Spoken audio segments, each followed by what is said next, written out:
বিএনপির মহাসচিব মির্জা ফখরুল ইসলাম আলমগীরের জাতীয় সরকার নিয়ে মন্তব্য এবং বৈষম্য বিরোধী ছাত্র আন্দোলনে শিবিরের ভূমিকা প্রসঙ্গে মুখ খুলেছেন জাতীয় নাগরিক পার্টি এনসিপির আহ্বায়ক নাহিদ ইসলাম। আজ ৩০শে জুলাই বৃহস্পতিবার নিজের ভেরিফাইড ফেসবুক প্রোফাইলে দেওয়া এক স্ট্যাটাসে এই বিষয় তুলে ধরেন এনসিপির এই শীর্ষ নেতা। অন্তর্বর্তী সরকারের সাবেক তথ্য ও সম্প্রচার এবং ডাক, টেলিযোগাযোগ ও তথ্য প্রযুক্তি মন্ত্রণালয়ের উপদেষ্টা ও জাতীয় নাগরিক পার্টির আহ্বায়ক নাহিদ ইসলাম ফেসবুক পোস্টে যা লেখেন তা হুবহু তুলে ধরা হলো। ১. বিএনপি মহাসচিব জনাব মির্জা ফখরুল সম্প্রতি একটা সাক্ষাৎকারে বলেছেন, জাতীয় সরকারের কোনো প্রস্তাবনা ছাত্রদের পক্ষ থেকে তাদের দেওয়া হয় নাই, তারা অন্য মাধ্যমে এই প্রস্তাবনা পেয়েছিল। এই বক্তব্যটি সত্য নয়। ৫ই অগস্ট রাতের প্রেস ব্রিফিংয়ে আমরা বলেছিলাম আমরা অন্তর্বর্তীকালীন জাতীয় সরকার করতে চাই। সেই প্রেস ব্রিফিংয়ের পরে বিএনপির ভারপ্রাপ্ত চেয়ারম্যান জনাব তারেক রহমানের সাথে আমাদের ভার্চুয়াল মিটিং হয়। সেখানে বৈষম্য বিরোধী ছাত্র আন্দোলনের পক্ষ থেকে জাতীয় সরকার ও নতুন সংবিধানের প্রস্তাব দেওয়া হয়েছিল। তারেক রহমান এ প্রস্তাবে সম্মত হননি এবং নাগরিক সমাজের সদস্যদের দিয়ে নির্বাচনকালীন অন্তর্বর্তী সরকার গঠনে সাজেশন দেন। আমরা ডক্টর মুহাম্মদ ইউনুসের কথা বলি প্রধান উপদেষ্টা হিসেবে। ৭ই অগস্ট ভোরবেলা বিএনপি মহাসচিব মির্জা ফখরুলের বাসায় আমরা উনার সাথে অন্তর্বর্তী সরকার ও উপদেষ্টা পরিষদ নিয়ে আলোচনা করি।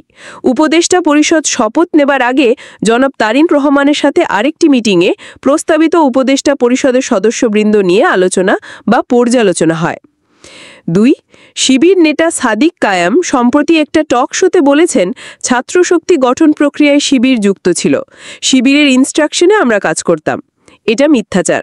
গুরুবার আড্ডা পাঠচক্রের সাথে জড়িত একটা অংশ এবং ঢাবি ছাত্র অধিকার থেকে পদত্যাগ করা একটা অংশ মিলে ছাত্রশক্তি গঠিত হয়।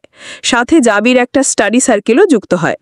একটা নতুন ছাত্র সংগঠন প্রতিষ্ঠার জন্য গুরুবার আড্ডা পাঠচক্রে দীর্ঘ সময় ধরে কাজ করা হয়েছে। আমরা ক্যাম্পাসে ৮ বছর রাজনীতি করছি, ফলে প্রকাশ্য অপ্রকাশ্য সব সংগঠন ও নেতৃত্বকে আমরা চিনতাম এবং সকল পক্ষের সাথেই আমাদের যোগাযোগ ও সম্পর্ক ছিল। সেই কারণে ঢাবি শিবিরের সাথেও যোগাযোগ ছিল। যোগাযোগ, সম্পর্ক বা কখনো সহযোগিতা করা মানে এই না যে তারা আমাদের রাজনৈতিক প্রক্রিয়ায় যুক্ত ছিল।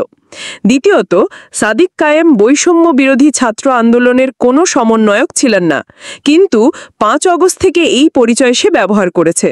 অভ্যুত্থানে শিবিরের গুরুত্বপূর্ণ ভূমিকার কারণে সাদিক কায়েমকে প্রেস ব্রিফিংয়ে বসার ব্যবস্থা করা হয়, কিন্তু সাদিক কায়েমরা অভ্যুত্থান পরবর্তী সময়ে ঢালাও প্রচারণা করেছে এই অভ্যুত্থান ঢাবি শিবিরই নেতৃত্ব দিছে, আমরা শুধু পোস্টার ছিলাম।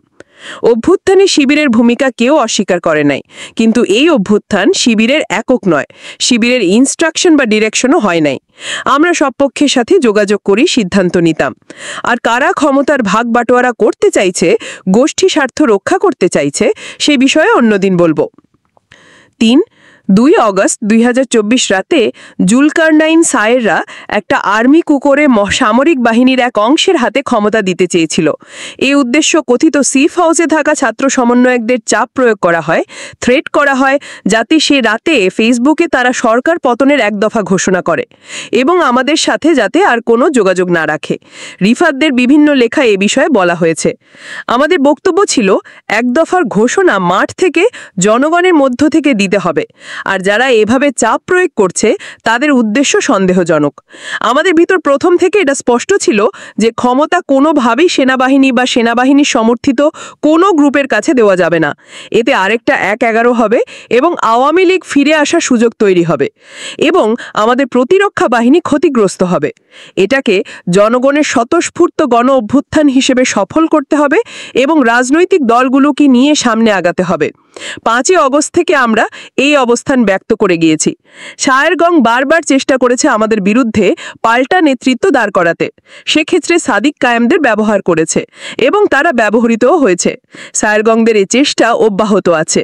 কল রেকর্ড ফাঁস, সার্ভেলেন্স, চরিত্র হনন, অপপ্রচারণা, প্রোপাগান্ডা হেন কোনো কাজ নাই হচ্ছে না। বাংলাদেশের সিটিং মন্ত্রীদের বিরুদ্ধে যত অপপ্রচার হচ্ছে এদেশের ইতিহাসে এরকম কখনো হয়েছে কিনা জানা নাই, কিন্তু মিথ্যার ওপর দিয়ে বেশি দিন টিকা যায় না, এরাও টিকবে না।